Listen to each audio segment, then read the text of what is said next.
How's it going, everybody? This is Beat the Bush.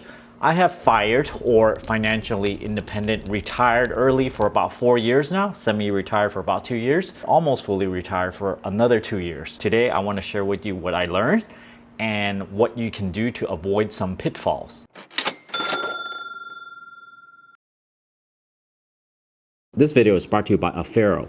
This is a laser cutter and engraver in one. It can cut up to 4 millimeters of plywood or a 5 millimeter acrylic piece. I can engrave on metal, plastics, glass, plywood, paper. But before you do this, you gotta put on your safety goggles. The control software Laser GRBL is free for Windows, but for Mac and Linux, you'll need Lightburn, which costs about $60. Lightburn does have a 30-day free trial, so you can try it out. Years ago, if you want a laser cutter, it will cost you over $20,000. Now you can buy these little hobby things and do your own engraving at home. Just make sure you wear your safety goggles and that this machine operates somewhere that's well ventilated and that no stray laser beams can hit anyone's eye. If you guys are interested in this product, check out my referral link down in the video description below. How do you retire early? It's the 4% rule. Take your living expenses for an entire year, multiply this by 25. This is how much assets you would need in order to sustain your living. This number resulted from the Trinity study. For example, if your expenses are $40,000 a year, multiply this by 25. This means you need $1 million of investable assets in order to fire. If you use half of this, let's say $20,000 for some miraculous reason that is your really low burn rate, then miraculously you only need $500,000. The Trinity study uses pretty old data, and if you withdraw at 4%, there's only a 98% of success if you retire for 20 years to 30 years or so. What does this mean? It means every single year you are taking out 4% of your portfolio. The next year you take out a little bit more than 4%, right? 4.08%, because you gotta increase a little bit adjusting for inflation. But if it's 98% of success, what does 2% failure mean? It means you're gonna run out of money before you pass away. Now, because people's lives are a little bit longer these days, the chances are that you might run out of money. It's probably a little bit worse than these charts show. Now, what does running out of money look like? It means that you're gonna see your portfolio slowly creep down to zero. Let's say you are 70 years old and you have been watching your portfolio go down and down and down, and then you only have 5 years of living expenses left and you are freaking out. If you keep at this current spend rate, you are essentially gonna become homeless within 5 years and you are still alive. So this is a really nerve-wracking thing to have happen on you. So most people outright refuse having a 98% success rate. So you're gonna move on to something a bit better. So you're gonna withdraw at 3% instead. If you withdraw at 3%, you want to multiply your expenses by 33 instead. So for example, $20,000 of expenses per year means you need $660,000 of investable assets. If you spend $40,000, you need $1.32 million. This is a lot of cash, right? Now, with my 4 years of experience retiring, I do have to say that after probably 1 or 2 years or so, it starts getting a little bit more and more boring, because initially you're like jumping for joy. Maybe you hate your job and finally you get out of it, and all of a sudden you have a lot of free time. You then do everything under the sun that you ever wanted.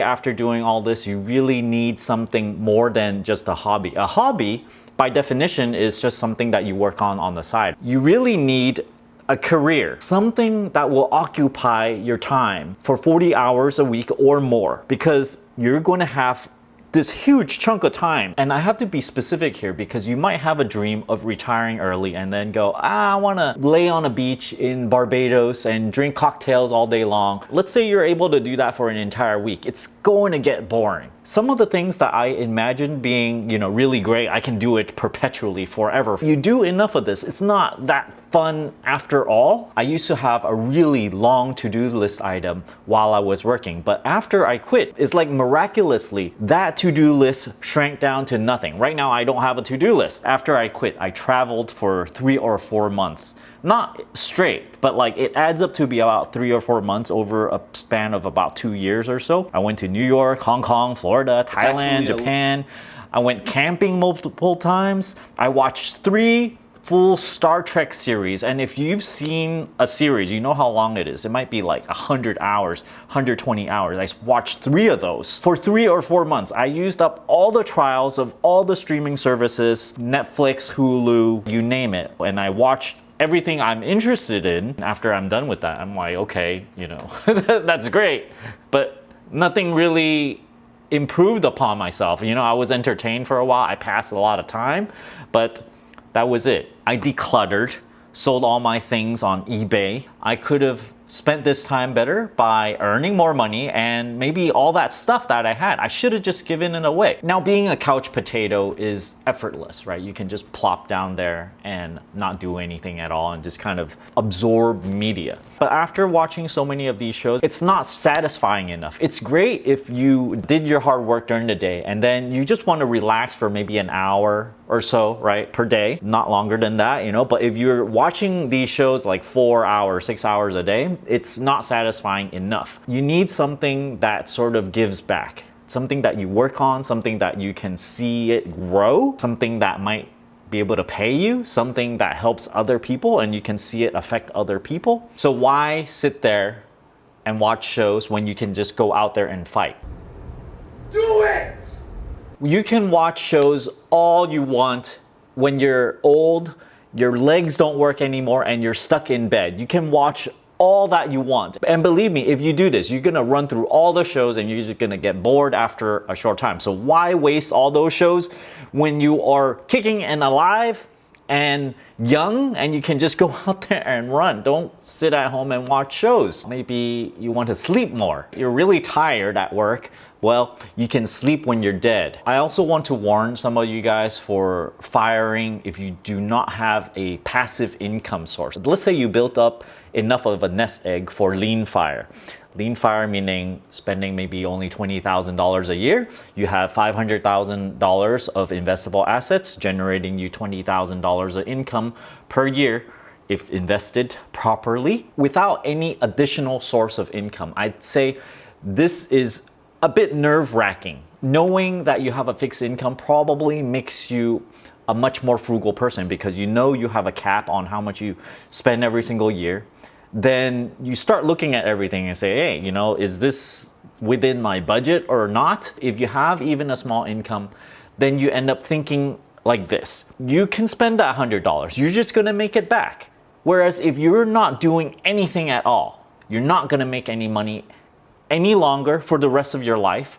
So you get into this mindset of, you know, scrimping. And I'd say living like this it's kind of hard. It's kind of mentally challenging because, you know, you can't just try something new, even if it costs a little bit more. Many people can look at FIRE and think of this as a way of escaping their current job. Maybe they don't like it or something, and it's a way to escape it. But retiring in general, I think it's almost like giving up. You're not doing anything productive. If you're really planning on retiring early and you're reaching this goal, you're saving more and more money, scrimping and having this massive nest egg of investable assets, you really need to think about what you are going to do for years to come. You can't just fill it with all the hobbies that you want to do.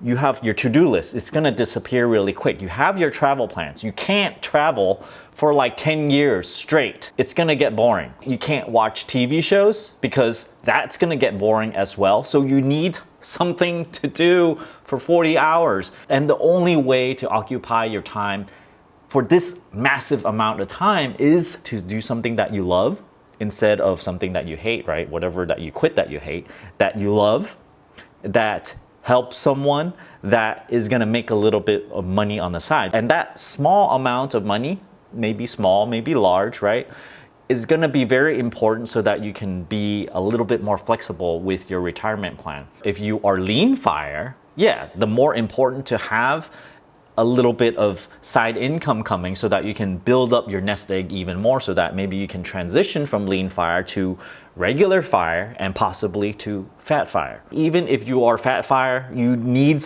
something to do still. You can't just drink cocktails all day. You need something to work on that will occupy that much time. So do think about this critically, and thank you for watching. Don't forget to give me a like and subscribe for more. Thanks for watching.